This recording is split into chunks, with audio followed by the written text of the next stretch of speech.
Hopefully the wind's not blowing in the microphone too much. Wanted to get your opinion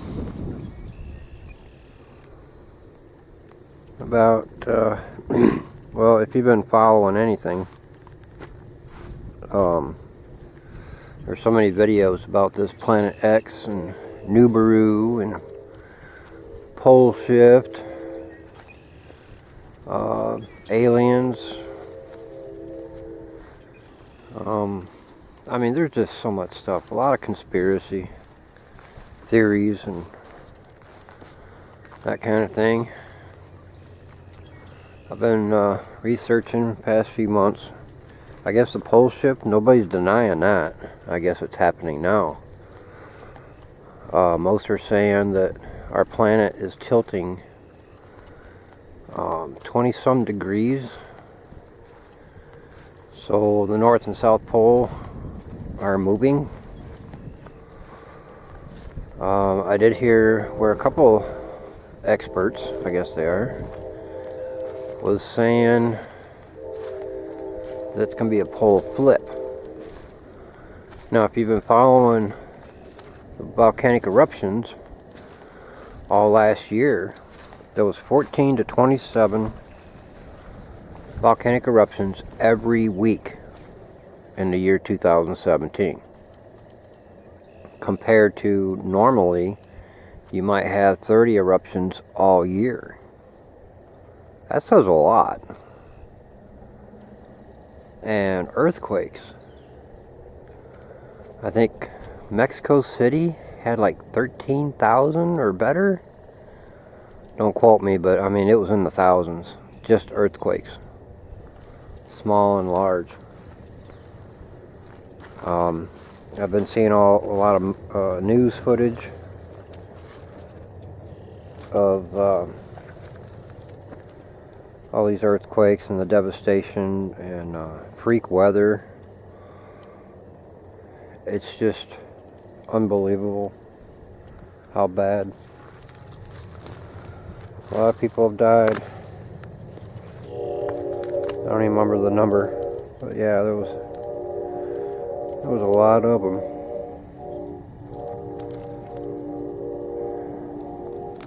I don't know if I believe the Nibiru or Planet X thing that's been going on. I guess Sir Isaac Newton said that it'll happen. He said 2060, not 16, but 60. And looks like a piece of quartz.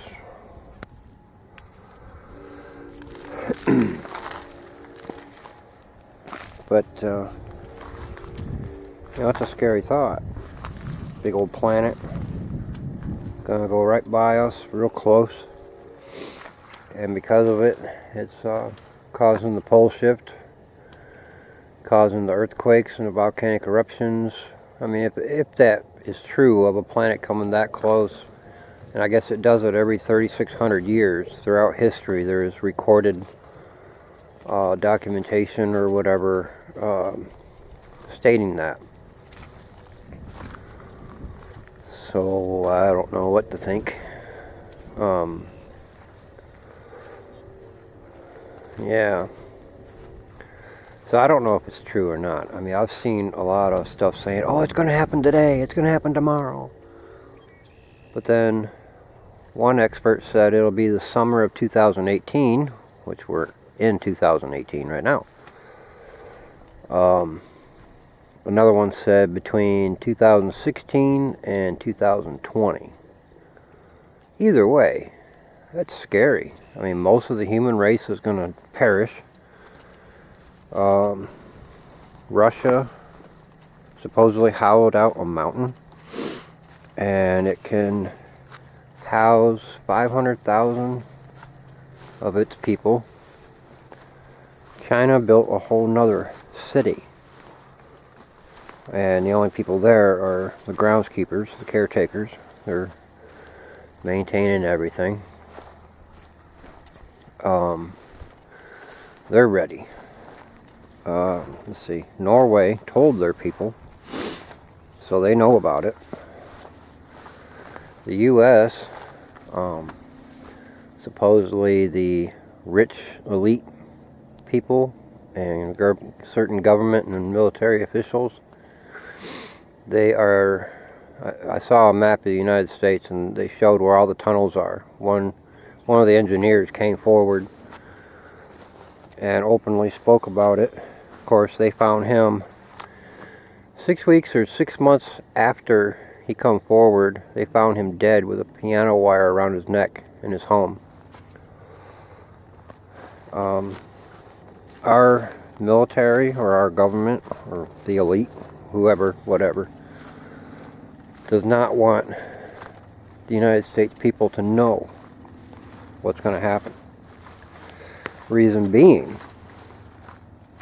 for what I understand, and it does make sense, unfortunately, that if everybody knew, everybody that lives along the East Coast, West Coast, and even the Gulf of Mexico is going to be moving inland.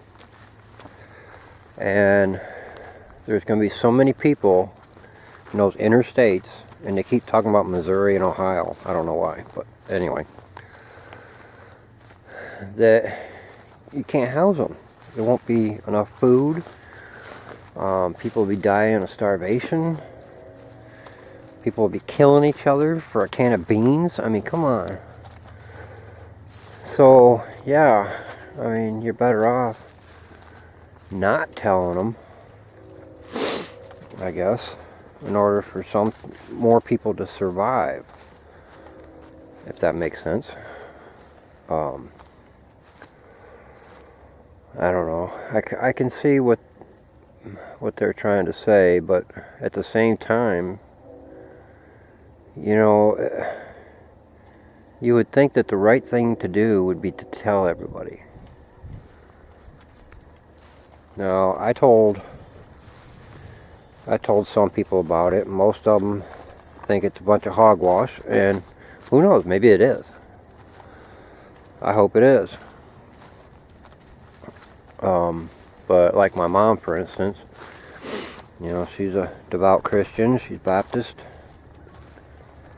Her and other Christians like her say, well, that's the end times. They're just waiting for the rapture.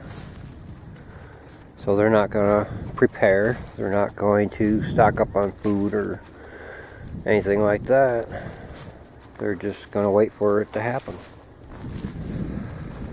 That's their choice. And those of us like myself that are poor can't buy land, can't build a shelter, can't stock up on nothing. You know, what are you supposed to do?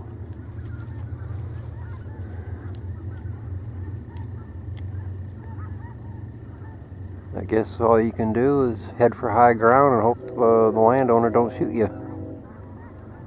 I reckon.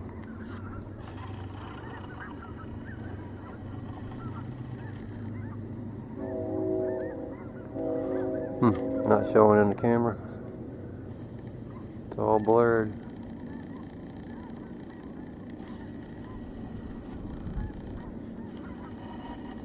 Back up some. Oh, I guess I did. Huh, didn't show up. Yeah, I barely see it. Yeah. But anyway, and the pole shift by itself, I mean, if that's all it is, just a pole shift, well, that is causing volcanic eruptions, that's causing earthquakes, you know, that kind of thing. So, any way you look at it. But now, back to the Planet X or Nibiru. If that's true, they said there will be a 700-foot tsunami hitting all the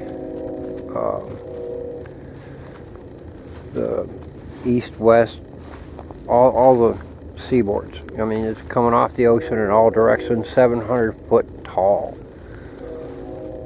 So they're saying that you need to get to high ground above 700 foot sea level.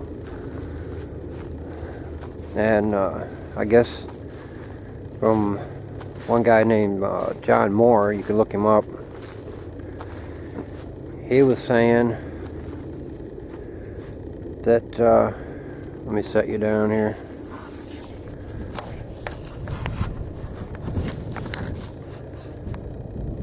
He was saying that retired Navy Submarine Division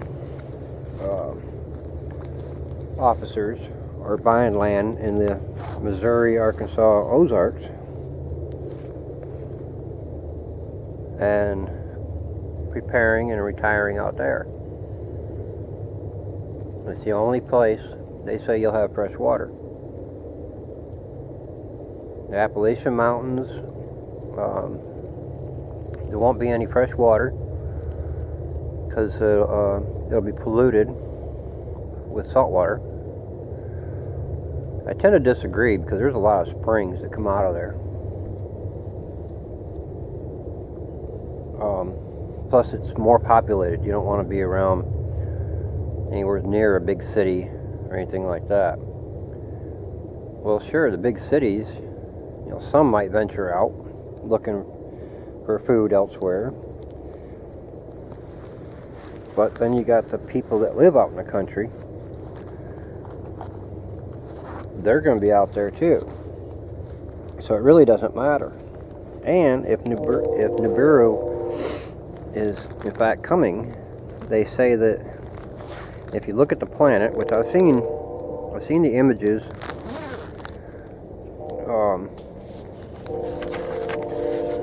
they're saying, and it shows that there's looks like it has wings, which is a debris field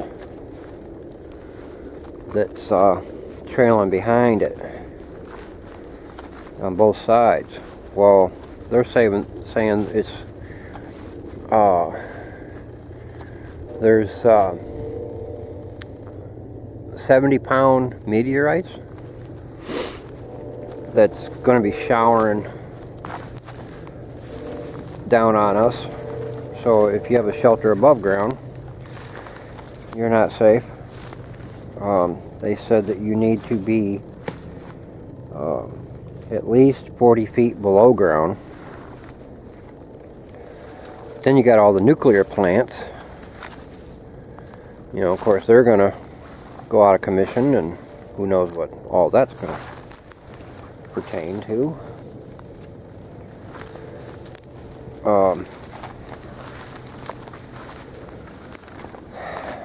So you got to worry about all that radiation and fallout. The volcanic ash from all the volcanoes, and especially Yosemite. They're really worried about Yosemite. That goes, United States, pretty much all of the United States is going to be blanketed and buried in ash. And they said it's really not ash like a campfire ash. It's actually little bitty stones, real tiny. You breathe it in, and it mixes with the moisture of your lungs and forms a concrete. So you end up suffocating. I've seen footage of people that they found dead where they suffocated because of the ash. Or if they were too close to the volcano, they basically cooked from the heat of the ash, the hot ash. That's not good either. But I get the idea that no matter what you do, you're screwed. I mean, you get an underground bunker. Even if you filter the air, that ash is going to get in there and clog that sucker right up. Think about it. I mean, it's going to be thick. How are you going to prevent the filters and your ventilation from getting clogged up? Then you got the radiation. You know, what are you going to do about that? Because I was trying to figure out how the heck am I going to come up with the money to buy land, underground shelter, plenty of food and water. I don't have that kind of money, but even if I did, it would be for nothing. So, whatever happens, let's try to survive it. That's all we can do. Even though there's rolling hills here in northern Missouri, according to there's a map that the Navy Submarine Division has, and they've known about it since, I guess, 1952. They knew what was coming. And from what John Moore says, and a few others, and I've seen the map, you can find it online. Map of the United States after the cataclysm, or after the big flood. The Mississippi will literally separate the United States. You'll have an east side and a west side, and the narrowest part of the Mississippi would be 50 miles wide. They said that you can look, Google Earth, and the satellite view of Mississippi, you can tell where it used to be. How many years ago, I don't know, but it used to be super wide, all the way up to the Great Lakes. And if that flood does happen, even the Great Lakes will be saltwater. So there won't be any fresh water there either. So that sucks. But, because I'm originally from Michigan. I just moved out here to Missouri. Well, this coming July will be 3 years. I came to help a friend that's slowly dying. Keep her from being homeless. But anyway, that's another story. Yeah, there's a hawk. Is it showing up? Yep, there he is. I won't zoom in too much. Yep. Oh, my darn camera. I gotta get another camera. Well, my battery's gonna die, so I guess I'll end it for now. But yeah, do your research and see what you come up with on all these subjects. Let me know what you think. Thanks for watching.